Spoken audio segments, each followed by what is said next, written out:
আসন্ন রাজনৈতিক কর্মসূচি এবং সংগঠনকে তৃণমূল স্তরে আরও শক্তিশালী করার লক্ষ্যে ৯ বনমালীপুর মণ্ডলের উদ্যোগে অনুষ্ঠিত হল বিজেপির এক সাংগঠনিক বৈঠক। এই বৈঠকে উপস্থিত ছিলেন দলের প্রদেশ সংগঠনের মহামন্ত্রী রবীন্দ্র রাজু, সাংসদ রাজীব ভট্টাচার্য সহ বিজেপির অন্যান্য নেতৃত্ব ও কার্যকর্তারা। বৈঠকে সাংগঠনিক কার্যক্রম পর্যালোচনা, বুথভিত্তিক সংগঠনকে আরও সক্রিয় করা, সরকারের জনমুখী প্রকল্প সাধারণ মানুষের কাছে পৌঁছে দেওয়া এবং আগামী দিনের কর্মসূচি নিয়ে বিস্তারিত আলোচনা হয়। নেতৃত্বের পক্ষ থেকে কর্মীদের উদ্দেশ্যে সংগঠনের আদর্শ ও নীতিকে সামনে রেখে মানুষের পাশে থাকার আহ্বান জানানো হয়।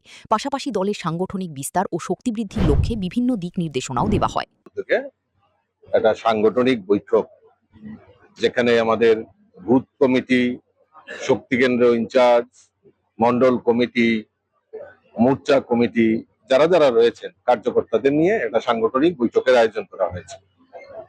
আপনারা জানেন যে আমাদের ইতিমধ্যে আমাদের দেশের যশস্বী প্রধানমন্ত্রী নরেন্দ্র মোদীজির 12 বছর যে পূর্তি উপলক্ষে সমাজের জন্য যে যে কাজগুলি করেছেন এইগুলি জনসমক্ষে তুলে ধরার জন্য আমরা বিভিন্ন কর্মসূচি, আমরা ভারতীয় জনতা পার্টি আমরা বিভিন্ন কর্মসূচির মাধ্যমে সেগুলি পালন করা হচ্ছে এবং তার পাশাপাশি সংগঠনকে আরো মজবুত করার লক্ষ্যে, সংগঠনকে শক্তিশালী করার লক্ষ্যে আমাদের বিভিন্ন সময়ে সাংগঠনিক বৈঠক এবং সংগঠন এবং বুথ স্তরে আমাদের কি কাজ চলছে, বুথের কর্মীরা, বুথের কার্যকর্তারা, শক্তি কেন্দ্রের কার্যকর্তারা কি কাজ করছে সেগুলি সময়ে সময়ে কার্যকর্তাদের মধ্যে আমরা রিভিউ মিটিং আমরা করে থাকি।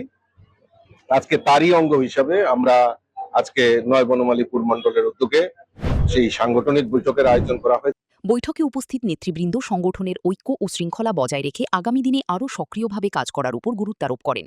Bureau report, news now.